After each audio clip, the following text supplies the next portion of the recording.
Guys, welcome back to some more AFK Arena. Today we're over on the YouTube account and we are trying to make some more progression within chapter 43, guys. Chapter 43-9 to be specific. We looked at a couple different comps. There's actually one setup same as this, guys. That is level 615. Now, while the Ines is a little bit stronger within the team comp, I'm hoping that this RNG factor can help amplify the damage in here and be able to take this team comp down. Might take a couple of attempts to really get this RNG. A lot of players in this stage have relied on the Thorn Cheese. A lot of players have also relied on the Ines just overpowering the team, guys. You can see we got the big boost there, taking out a couple targets.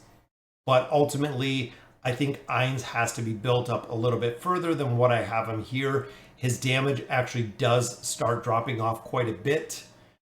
Which you're seeing here, even with the buff that he's getting, it's taken him to about 50%, but there's a double ult, still didn't take down all of the targets that we needed to actually take down here. I'm hoping, again, this RNG factor in here that we can get this done. Boom, there's the first ult, guys. Second one, and it looks like we're going to get it done. It's going to be close, guys. There it is. Again, that RNG factor in here really comes into play. 17.16 billion. You actually have to have that, the goal of all life is death. It has to drop literally at the exact correct time that you kind of need it to. I'm looking, they got Awakened Brutus in here, which, you know what? I have the Awakened Brutus from BMO. So I'm going to run this. Again, looking for players that are roughly the same level that I'm at is what I'm looking at. So it looks like Lucretia gets the buff right there. She usually makes very, very short work of these campaign stages. And just like that, guys, she burns it down. 9.2, 8.56 billion damage from Lucretia. And that puts us in front of Sonorez. That was the real push, the real reason for the push today. But absolutely, again, wanted to make some progression in here, guys. It's been a little bit since we've moved a little bit through Candyland. And I looked at some of the stages. I know Atlas sent me a couple stages. The level deficiencies in here just get absolutely insane, guys. I believe he's in chapter 45 at this point, and you're looking at 1,000 level deficiency. Even here, they're at 787. So we're closing in on level 800 at this point, which again is kind of crazy to see. How much progression is through here, how much you really do have to push. Number 2 is the Charmazard in there, and look at that, we already have the awakened version of Solus. That is making her appearance into a bunch of different formations, guys. And this one, it looks like it's just the Thorn Cheese. So let's see what we can do with these guys. First one, of course, Granite just freezes everyone. Granite with the plus 30 signature item, he marks when he comes in. If he dies, he petrifies everyone. You can see, guys, that is the petrification aspect that just happened right there. Allows Lucretia just to kill everybody because of the couple seconds of that petrification makes a big difference. Now, this one, guys, the Charmazard, huge random piece to this. That's a reason why a lot of players do not like using this. Is it has as much random, if not a little bit of a more of a random factor than what we see with the Thorn Cheese. The Thorn Cheese, again, super random in that aspect. And if the totem drops back here, you actually see Mahira turn around, which I've noticed with the Charmazard in particular. A lot of players use the Charmazard when it comes to fighting Nimitsu. We've seen a lot when you're fighting Nimitsu, which is kind of interesting to see. Even there, it looked like he was charmed in the back, but Zolrath went down pretty early. And the progression through these chapters, guys, is the grind. It is a lot to grind in here.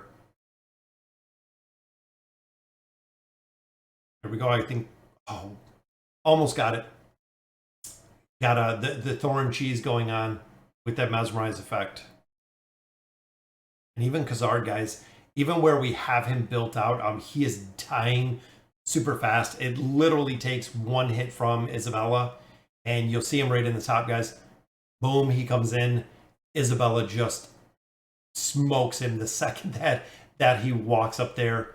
He just gets crushed. It's so funny to see because remember, she targets the weakest hero, which of course in this case is Charmazard, is Khazard.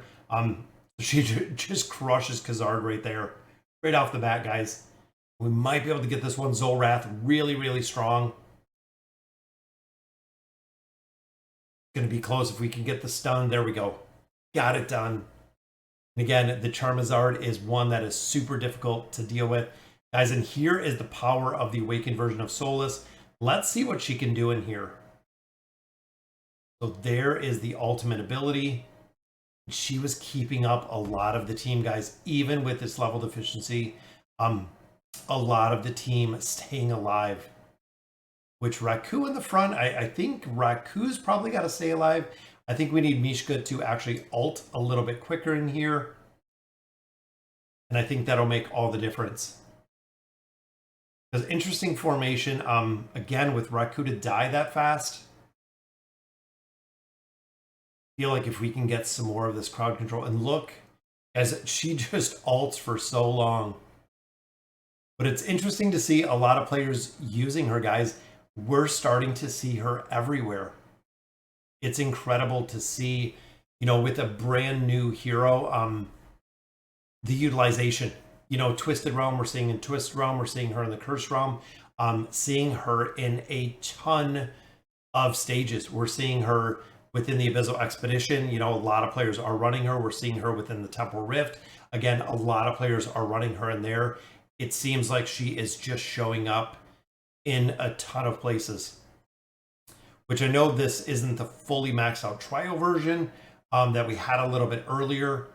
But remember, guys, she also deals with attack rating. So when she over heals, it actually gives her a pretty big boost to the attack rating there.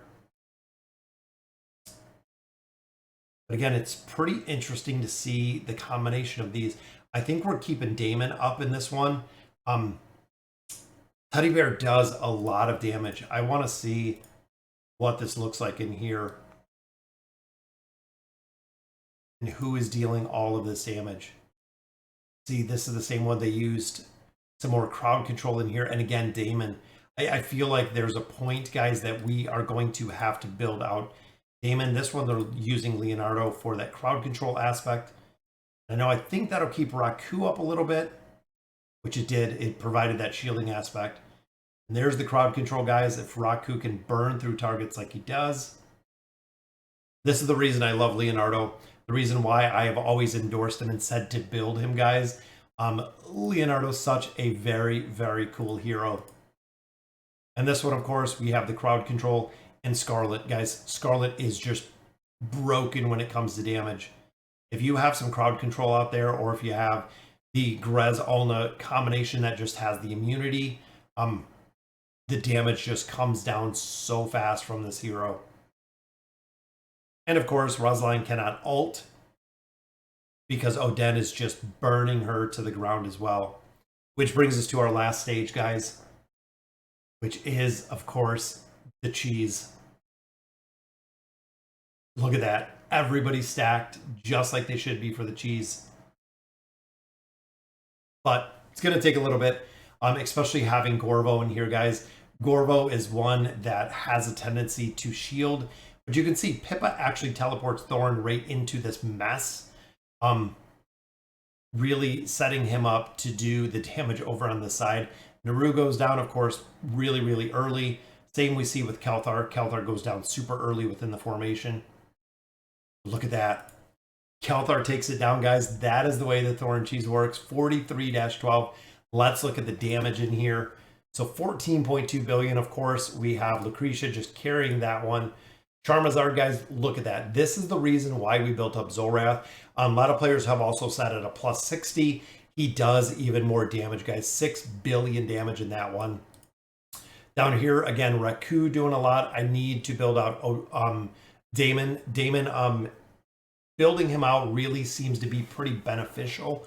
A lot of players I see are still running him. We know early game, mid game, late game, even getting into end game, guys. Damon Teddy Bear is still used. This one, of course, guys, look at that. 9.25 billion damage. Scarlet just absolutely destroys it. And then our Thorn Cheese, guys, 13.12 billion damage to complete out that stage. Boom, putting another boss stage in the dust, giving us a couple more diamonds. So, all right, guys, so that'll do it for today's video. Wanted to go through, it does take a little bit of time to get through these boss stages, especially in the campaign chapters that we are, but we're going to continue pushing through Candyland over the next couple weeks. Hopefully get out of 43, get into 44, which is, I'm not even sure, again, the Wondrous Woods is where we would be looking to go next. So very cool, guys. Let me know in the comments what you guys think, and as always, thank you guys for watching.